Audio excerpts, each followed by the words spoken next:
Жеті жағдайда сөз қозғама. Кедейдің қасында дүниең туралы. Науқастың алдында деніңнің саулығы туралы.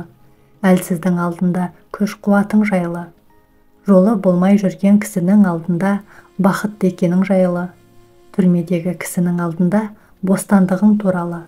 Бедеу кісінің алдында балаларың туралы. Жетімнің алдында әке-шешең туралы. Жақсыларды жүрсеңдер жамандамай, өмір сүрер едік қой алаңдамай. Қадірі бар адамды ит қылатын, ит құрлы, қадірі жоқ адамдарай. Адамдар тіленшілік етіп жүріп, тектілік туралы көп айтады. Тектілік тілмен емес, тәрбиемен келетін қасиет.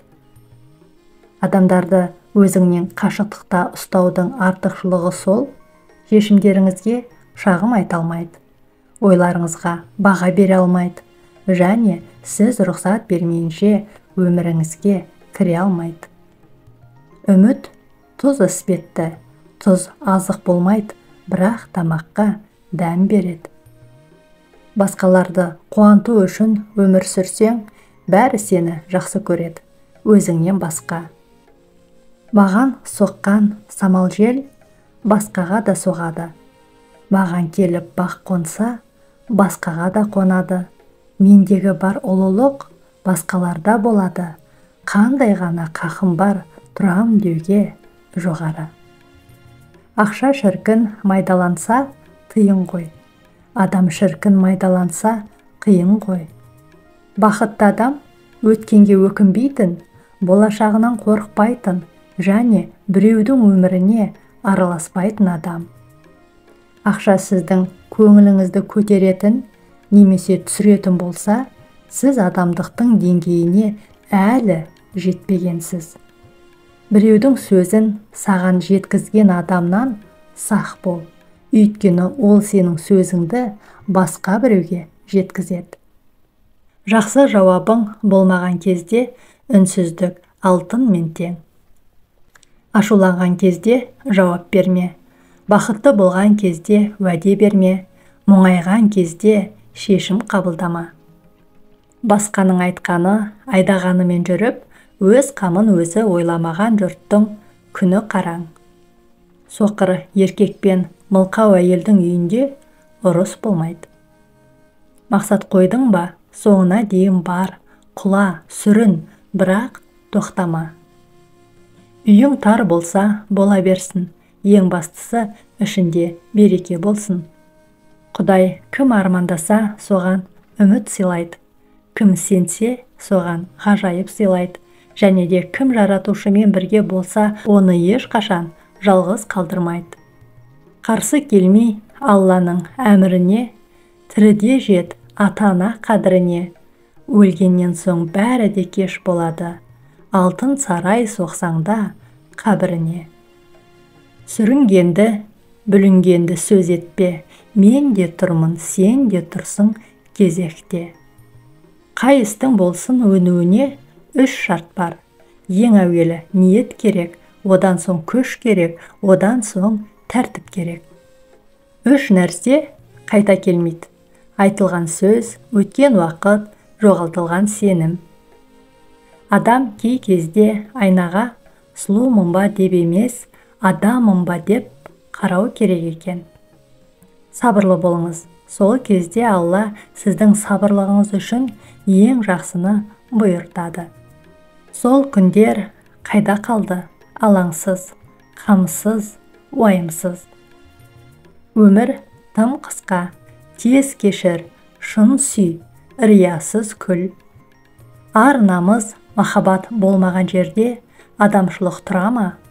Бұл сипаттардың болуы үшін адам баласы азат, тәрбиелі болуға тиіс. Тұз бен қанттың көрінісінде ешқандай айырмашылық жоқ. Екеуі де ақ түсті. Оларды татып көрмегенше ажырата алмайсың. Адамдар да солай. Олармен араласып көрмегеніңше кімнің кім екенін білмейсің. Құдай не жазса, соны көреміз деу соқырлықтың белгісі. Тағдырдың жазғаны болар деу ақымақтықтың белгісі. Адам не тілесе, Құдай соны тағдыр қылмақшы. Тіккен еккен жерге бидай шықпақшы емес. Әйелге күйеу, еркекке әйел табылар, ал балаға ата-ана табылмас. Жақсы ұрпақ сүйгің келсе, жақсы жар таңда. Жақсы жарды қаласаң, өзің жақсы бол, өйткені тең-теңімен қосылады. Әйелге не берсең де, ол саған одан да көп етіп қайтарады. Өзіңді берсең, ол сәби сыйлайды. Оған арнап үй салсаң, ол оны жылумен толтырады. Оған күлкіңді сыйласаң, ол өз жүрегін сыйлайды. Біреудің өмірінің сорпасын сапырғанша, өз тағдырыңның кеспесін кес. Әкесі: балам, қай жерге басатыныңды абайла депті. Ұлы: әке, сіз абайлаңыз, себебі мен сіздің басқан ізіңізбен жүремін депті. Бір анадан сұрапты: қай балаңды қатты жақсы көресің деп. Ана: ауырған баламды жазылғанша жақсы көрем. Шығып кеткен баламды оралғанша, кіші балам өскенше жақсы көремін. Кеудемдегі жүрегім тоқтағанша, бәрін жақсы көріп өтемін депті. Адам баласы сондай қызық. Дұға жасап жатқанда Алланы бақылап тұр деп ойлайды. Ал күнә жасап жатқанда Алланы бақылап тұр деп ойламайды. Мейірімділік қашанда әдемі көрінеді. Кедейді кедей демеңіз, ол мәңгі олай өтпейді. Байларды бай ғой демеңіз, оған да бір зат жетпейді. Тақырды тақыр демеңіз, күн шықса, ол да көктейді. Сабыр ет, досым, барлығын Алланың өзі реттейді. Сынағыңыз көбейген сайын сыр бермей сабыр қылыңыз. Қараңғылықтың қоюланғаны таңның жақындағанын білдіреді. Еңкейгенге еңкей, әкеңнен қалған құл емес. Шалқайғанға шалқай, пайғамбардың ұлы емес. Іздесең қателік көп менде, бүгін де, кеше де, өткенде, сен бірақ түңілме, жек көрме. Көзіме жас бер, жылайын, шыдам бер, сабыр қылайын, жаралы болған жүрекке дауа бер, жамап сынайын. Ашу бар жерде ақыл тұрмайды. Ауырыңа қатысты 3 ұстаным: пайда келтіре алмасаң, зиян тигізбе. Қуандыра алмасаң, ренжітпе. Мақтай алмасаң, сөкпе. Жақсы жар жамандығыңды жасырады, жақсылығыңды бағалайды, кемшілігіңді кешіреді. Бір тамшы өтірік мұхиттай сенімнен айырады. Кейде адамдарға шындықты айтқаның үшін жазықты боласың. Дана адамнан өмірдегі ең оңай және ең қиын нәрсе не деп сұраған екен. Ол қателіктер. Басқалар жіберген кезде жазғыру оңай, ал өзіміздікін мойындау қиын депті. Беруді емес, тек алуды білетін адам тіленшілік қасиетке ие, бірақ оны өзі ұқпайды. Ойымыздың таза болмауынан ренжігішпіз. Арамыздың таза болмауынан дұға қабыл емес. Жанымыздың кірлегені өсек аяңға құштармыз. Бағымыздың тұрақтамауы шын шүкіріміз жоқ. Құдайшылдығы көкірегінде, діндарлығы жүрегінде болған адамға дүние кең.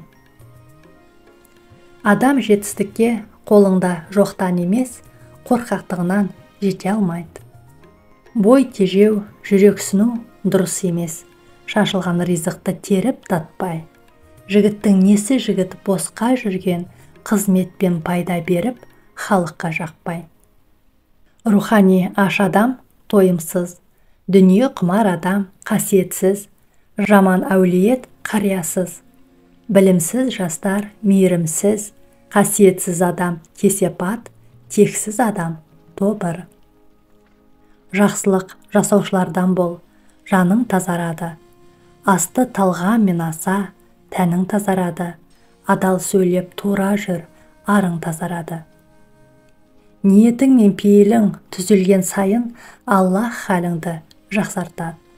Қанша мұңайсаң да мына сөзді ешқашан ұмытпа. Жүрегі таза болғанның жолы әрдайым ашық. Әйелді еркелету гүлге құйылған су секілді. Әйел көктен түскен жоқ, ол еркектің баласы. Еркек жерден шыққан жоқ, әйел оның анасы. Кешірімді екендеп, ренжіте беруге болмайды. Макияж тек бетіңізді түзейді, бетсіздігіңізді түземейді. Өзіңнің хас жауыңды білгің келеді ме? Ендеше айнаға қара. Осы дұшпаныңды жеңсең, қалғандары өздері ақ қашып кетеді. Әрқашан артыңызға қарамаңыз. Сіз бұл бағытта жүрмейсіз. Өткенді артта қалдыр, сені күтіп тұрған жақсы күндерге қадам бас. Ешқашан берілмеңіз. Ешқашан.